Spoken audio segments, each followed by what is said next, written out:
Yeah, so today we are going to do an Arch Linux installation, probably the fastest installation possible. So I'm just putting into a virtual box with a bootable pen drive, or I've attached an ISO basically so that it boots from the ISO.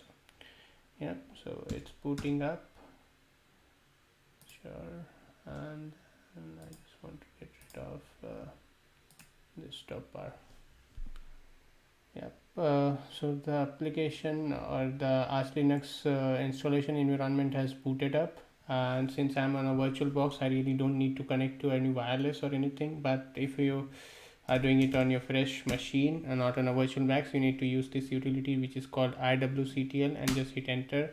And you would want to type station and then whatever is your device. Maybe my device is WLAN 0 for example. Then I would pass on connect and the Wi-Fi name.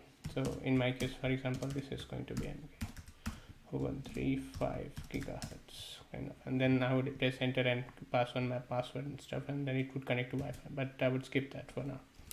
Yeah.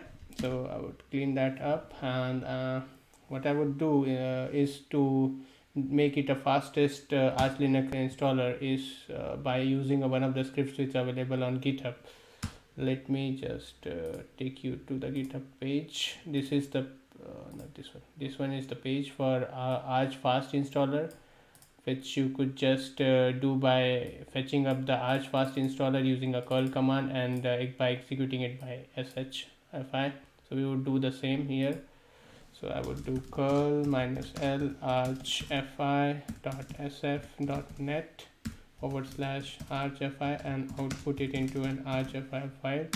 So whatever is getting fetched from that particular website would appear in archfi installer. I would do arch sh archfi.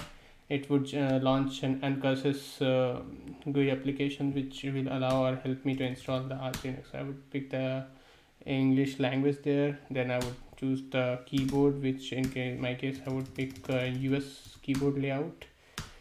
Then I would want to partition my disk, and I prefer to go with auto partitions DOS, and I here select my hard drive here. It would create the partition for me. I would say yes, go ahead, do the partitions. Yeah, and it basically created the partitions. If you want to see those partitions created, you could just edit partition and list down all the partitions. So the first one is the boot partition, second is the swap based on the amount of RAM you have here on your machine, and the third one is the root partition itself. So I would quit this. I don't want to make any changes, but next is to select partitions. The first is the boot partition, which it's selected by default. I press enter, then the swap partition, and then the root partition. And for the home partition, I wouldn't choose any because I would want my home partition to be on my root drive. Once you get into an advanced stage, you could create an home partition outside your root, or maybe on a different separate hard drive, which many advanced users prefer to do. But this is for the beginners, so this is good enough. We press yes, and then we format all the drives which partitions which got created. For the partition for boot drive is going to be either FAT32 if you are on an EFI machine, or if you're on legacy machines you could do ext4, but let's do EFI. Why not? Because most of the systems are modern these days. Nobody likes to use old machines like me. So yes, then select the swap partition, and the last one is the root partition, which can be ext4 again. Yeah, they want to format. Yeah, why not? Let's do that. And then we would want to mount all the three partitions into mount directory so that we could actually do the installation. Then the previous step which you can see here is mirror list, which is optional. You really don't need to bother about it as of now. It would pick up the fastest mirror list for you. You could just correctly go to install the kernel. I personally prefer to install this LTS, which is a long-term support kernel, and I prefer to go with the default things. Yeah, so this is quite a heavy package, around 357 MB. So it would install the Linux kernel along with Linux firmware, and I believe there's one more which is DOSFS tools. Yeah, so once these three packages gets installed, the space backstrap installation would be successful. It shouldn't take long, but maybe approximately 1 minute at most. Let's see. It's going pretty good. All right, we are nearly there.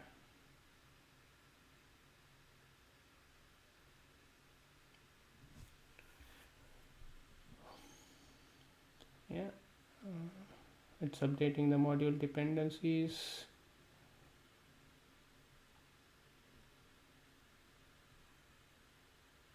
Running the build hooks. Yeah, so we are done there. The basic Linux backstrap is done. Now we just need to configure the system, which is like setting up the host name and stuff. So I would maybe, this is where you give the name to your system. Maybe I would say Arch VM, because it is an VM for me, and I would set my keyboard layout OS, which is US, and then I would want to skip the optional step because this I want to be the fastest Arch Linux installation possible. Then I want to set the locale, so which is going to be English India for me, because that's the one I prefer. Then I would want to set the time, so I would set Europe, Stockholm. That's the time zone I'm in currently, but you could choose a different time zone based on your location. Yeah, that's taken care. Now I want to set a password for root. Don't skip this, because if you end up having any issues or anything, you would want to log in through root to fix that. Then I would generate the FS tab. I prefer to do it with label. Yeah, that option is cool. And then I would want to install bootloader. Yeah, so that I could have grub to select my operating system which I want to boot into. So I would install this grub. That's done. And then I want to install it into the hard drive. Yes, so that's the hard drive which I want to use as a startup drive. Okay, that's taken care. It's asking me to install some extras, maybe not. Why not? Let's do at least Vim and stuff. And there is more to it, which is ArchDI installation, which I think I would skip for now.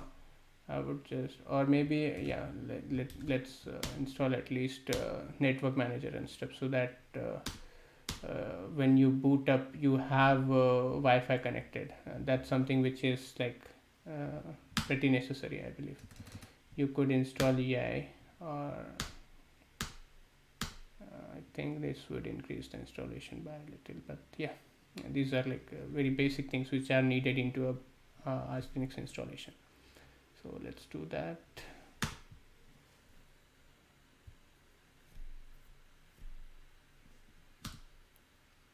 It's quite a big package. It has a Golang dependency as well, so it should take another minute maybe. Let's see. It's building from the source, so it's downloading and compiling at the same time stuff, so it should take a little more time than what we expect it to be.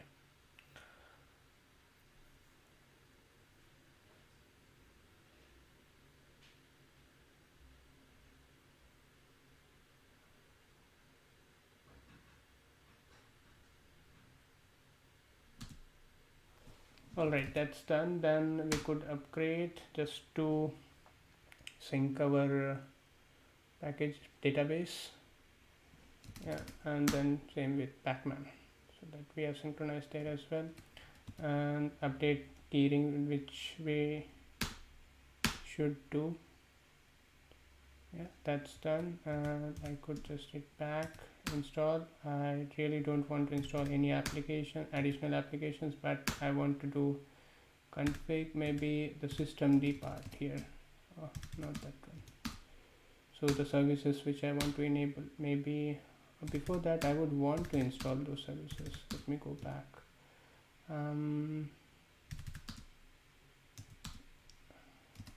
System, for example, services, so network manager, these things. Yeah, so I will just pick this.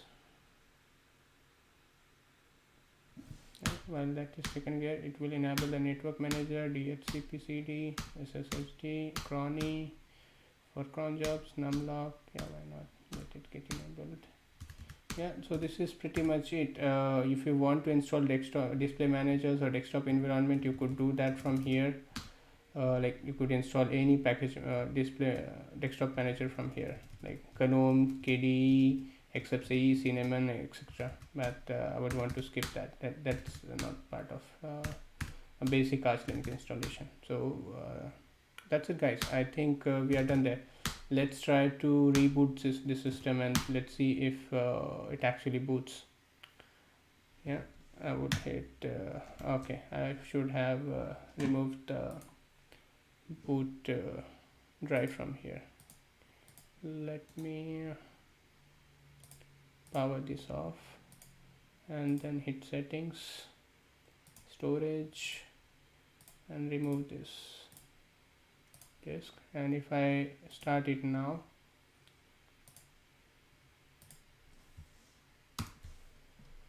yeah, as you can see, it's on, this is the grub loader which you can see on the start, and the default was Arch Linux, which got selected automatically, and we could see that the system has boot up and it is asking me to log in. I could log in with my root password, username and password.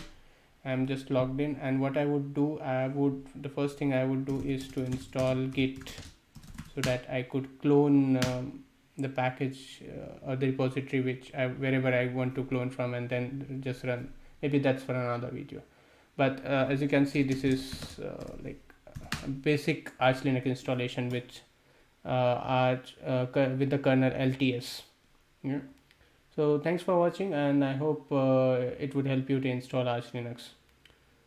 So until next time, bye bye.